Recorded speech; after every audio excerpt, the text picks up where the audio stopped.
Once you get to a certain age, you start to know how you like to train, the sort of stuff that you like to do. And before I started working with the guys I'm working with now, we kind of sat down. I told them the stuff I liked doing, the stuff I didn't like doing, and the stuff that I wanted from them. And then they obviously, so I know it's. Whereas before, when I was younger, I didn't really. You don't really have any input. It's just your coach, because you need to be told exactly what to do, how much to train, when to warm up. You know, all that sort of stuff. So it's a little bit different now. It kind of depends on the time of the year. If I'm sort of like solely training and I don't have any competitions coming up, I'll do about 2 hours of tennis and about 3 hours in the gym. Go on the running track, and do 400-meter runs, 200-meter runs, and all sorts. Beach runs.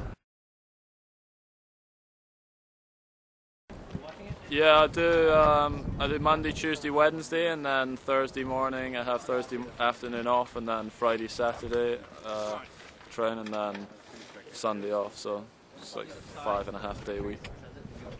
Yeah, it's pretty painful. I think more when you're younger, the coaches I had when I was younger, they kind of teach you. I think the most stuff now with my coaches mainly tactical stuff. Because I'm not really going to work too much technically on my game and whatnot. So. I'll probably spend 2 hours a day on the court, 2 hours in the gym, and then on top of that, you got to do a lot of things in terms of I have to see the physio most days to make sure I've got no sort of aches and pains, and make sure I'm eating at the right time and the right things so that I can train properly. So I mean, although it's kind of really 4 hours of exercise, there's a lot of other things you kind of spend. Probably about 10 until 5. Most days you're kind of on the go.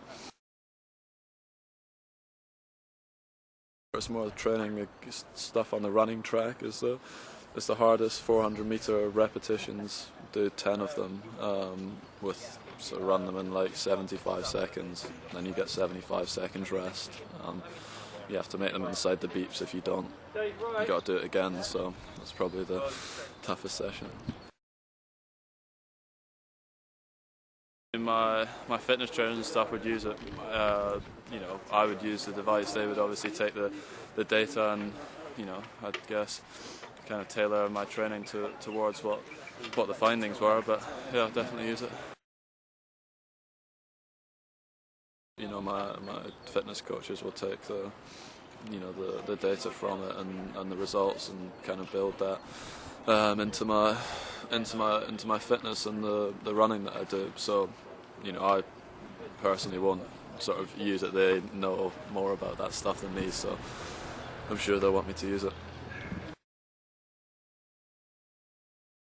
For my coaches, when you can see the sort of stuff that you've been doing, like, for me, if you go out for a run or a jog or something, it's, and you don't know how far you've ran, how fast you've ran, and those sort of things. I think that it's nice. A lot of people, like to be nice to actually have a plan and see what you're doing and what distance you're running and how fast you're running at each mile in, and if you're going quicker on some miles and slower on the next one. I think it's good, for not just kids. I think for everyone to see sort of what sort of training they're doing.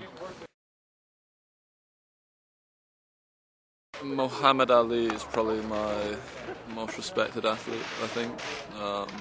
Person that I followed quite a lot of his career, not just with a lot of sportsmen. I tend to watch them a lot on the TV, but I don't really know that much about him. Whereas someone like him, I've read quite a lot about him. So obviously had movies done on him, so I know quite a lot of what he was like, and pretty amazing guy.